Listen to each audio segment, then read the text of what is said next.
Before better life YouTube சேனலுக்கு வரவேற்கின்றேன். இன்று எங்கள் வீடியோவில் உங்கள் விஷயத்தில் எடுத்த ஒரு தீர்மானம் பற்றிய விவரத்தை பார்க்கப் போகிறோம். அந்த தீர்மானம் என்ன என்பது பார்க்கலாம். இறுதியில் வரும் அட்டகம் மாஜிகன் ஆகும். இதன் மூலம் தீர்மானம் நேர்மறையாக எடுத்துவைக்கப்பட்டதாக நாம் புரிந்து கொள்ள முடிகிறது. அதாவது உங்கள் விஷயத்தில் பொருளாதாரம் மற்றும் உற்சாகத்துடன் அவன் பரிந்துரைத்த தீர்மானத்தை எடுத்து விட்டான். மாஜிகன் அட்டகம் ஒரு முடிவை எடுப்பதை குறிக்கின்றது, அதாவது வெற்று நிலை முதல் மெய்யான நிலைக்கு மாற்றத்தை காட்டுகிறது. இது தான் மாஜிகன் என்று அழைக்கப்படுவதன் காரணம். அந்த நபர் மிகவும் உற்சாகமாக ஆவலுடன் தீர்மானத்தை எடுத்துள்ளார். இது தான் நீங்கள் இங்கு காண்கிறீர்கள். நீங்கள் பார்ப்பது உண்மை. இந்த தீர்மானம் எடுத்த நாள் முதல் அது ஒரு பலமான முடிவு.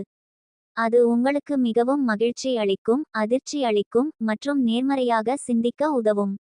சுயநினைவு, ஆர்வம் மற்றும் படைப்பாற்றல் ஆகியவற்றுடன்.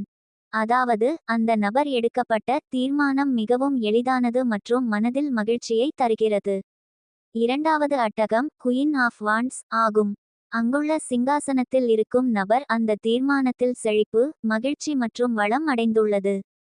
அந்த நபர் அவருடைய அறிவு, கலைஞானம் மற்றும் தொழில்துறை முன்னேற்றத்தை பற்றி அறிந்திருக்கிறார். அதாவது அந்த தீர்மானத்தை எடுத்த நபர் வெற்றி மற்றும் மகிழ்ச்சியை பெற்றுள்ளார்.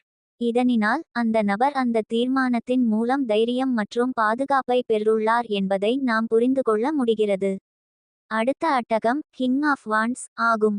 இந்த அட்டகம் தீர்மானத்தில் உறுதியாக நிற்கும் உறுதி குறிக்கின்றது. நீங்கள் ஒரு உறுதியான முடிவை எடுக்கும் தைரியத்தை பெறுவீர்கள். பல ஆண்டுகள் கழித்து நீங்கள் எந்தவொரு பயமும் இல்லாமல் முடிவை எடுக்க முடியும். மற்றவர்கள் அப்போதும் அந்த முடிவை எளிதாக எடுக்கும் போதிலும் நீங்கள் உங்களின் ஆறுதலுடன் முடிவை எடுப்பீர்கள். இந்த தைரியம் உங்களுக்கு கருணை மற்றும் இரக்கம் கொடுக்கும், அதேவேளை சுயநம்பிக்கையுடன் காதலை தரும். இது நீங்கள் பிறருக்கு கொடுத்த காதலின் மீட்டெடுப்பாக இருக்கலாம் அல்லது அதை உணர்வதற்கான தொடக்கம். உங்களுக்கு மென்மையான ஒரு பகுதி தோன்றும். நீங்கள் ஒரு முடிவை எடுப்பீர்கள், நீங்கள் தனியாக நிற்கவீர்கள். அதாவது அந்த நபரின் தீர்மானம் என்னவென்றால் நீங்கள் ஏற்றுக்கொள்ளப்படுவீர்கள்.